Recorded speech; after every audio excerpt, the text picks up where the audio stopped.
Hadith of the Day, a program from the Call of Islam.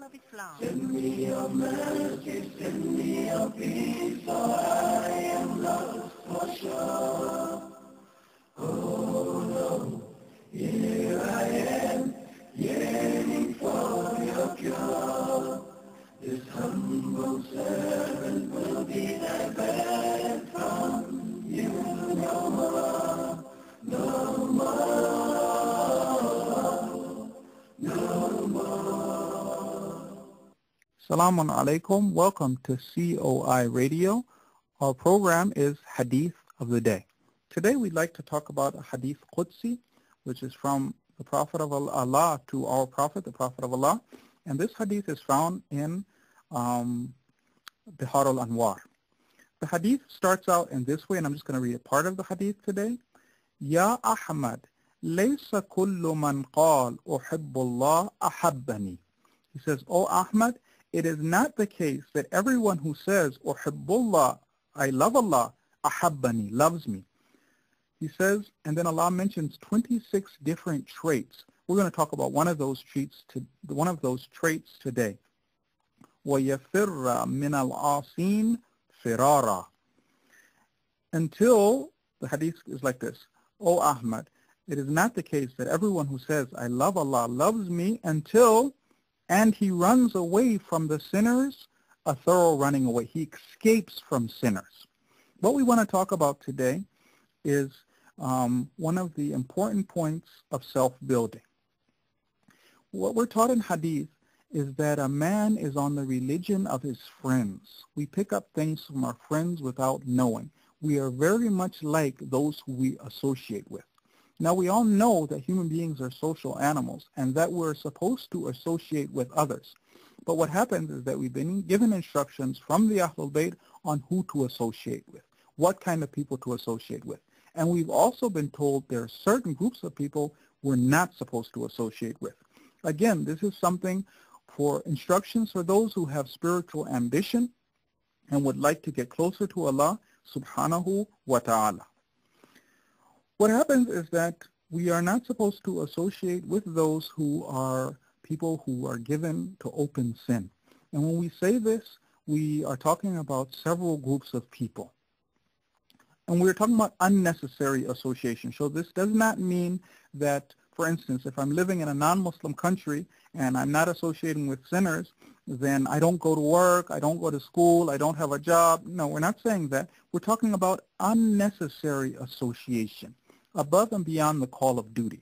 So that means that the majority of mankind are people who we're not going to be associating with unnecessarily. Yes, we will be calling people towards Islam if we can.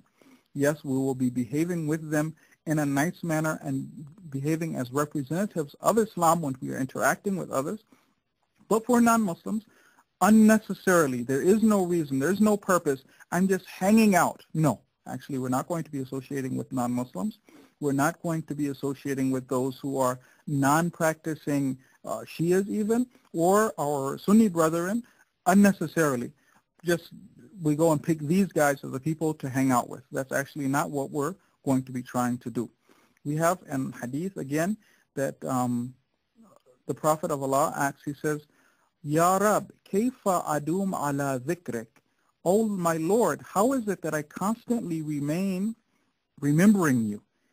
And Allah answers, فَقَالَ بِالْخَلْوَةِ عَنِ النَّاسِ, by remaining alone from the people. So those three groups that I mentioned, people who are even uninformed about Islam, they may even be better people than us. We don't know. Maybe if God gave them the information, they would turn to the right way, they would turn. So it's not about being arrogant, but right now these individuals are not Muslims.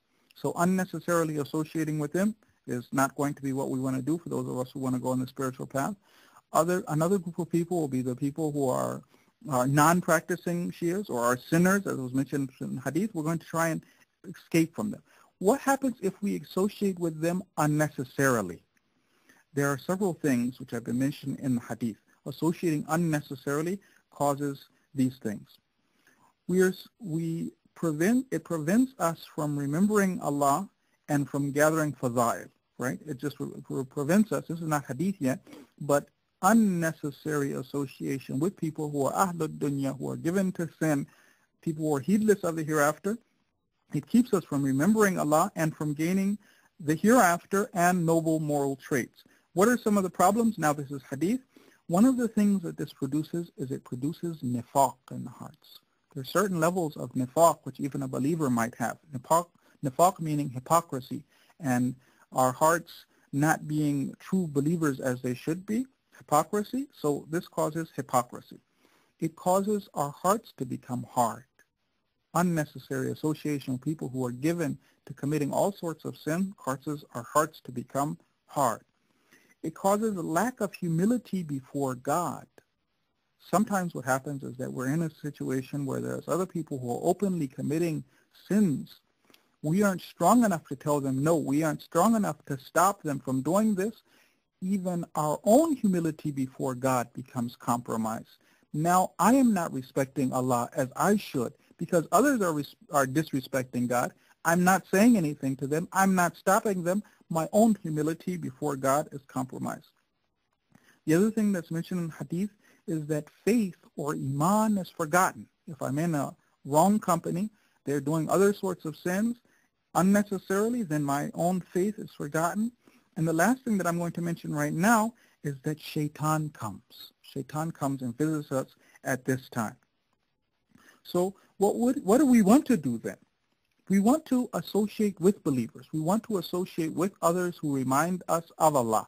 People who are strong enough so that even if they see us committing sin or making a mistake, these people will come back to us and remind us of our duties. They'll tell us, brother, in a very kind way, because it's mentioned in hadith, not to shame people in public, but you don't want to hide flaws from people in private. So you take me aside and you tell me privately, brother, that was incorrect. We weren't supposed to be doing that. Allah doesn't like that particular action that we're doing. So we want to associate with people who are strong enough to tell us and to correct us if they see us doing wrong, not people who will hide our flaws even from us or encourage us in the wrong direction. So associating with believers is encouraged. Associating with ulama is encouraged. These things are things which will help us on the spiritual path, but avoiding unnecessary association with sinners is something which will benefit us very much. So, and the last thing we want to remember is that if we do associate with non-Muslims or with others who are sinners or non-Shias, for instance, is that we want to be strong in our association. We want to be applying Islamic principles even though we're in an unfriendly surrounding and environment. Wassalamu alaikum wa rahmatullah. Oh, here I am, pleading at your door. Send me your mercy, send me your peace, so I am lost for sure. Oh Lord, here I am, yearning for your cure. This humble